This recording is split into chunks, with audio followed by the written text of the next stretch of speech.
Imaginează că proiectul tău merge lin, de la început până la sfârșit, pare un vis, nu-i așa? Poate fi realitate, dar cu o atitudine potrivită.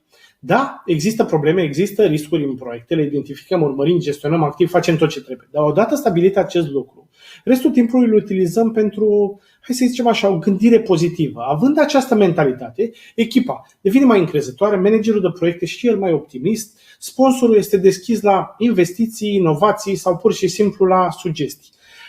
Așadar, majoritatea timpului stăm într-o zonă cu un mod de gândire pozitiv.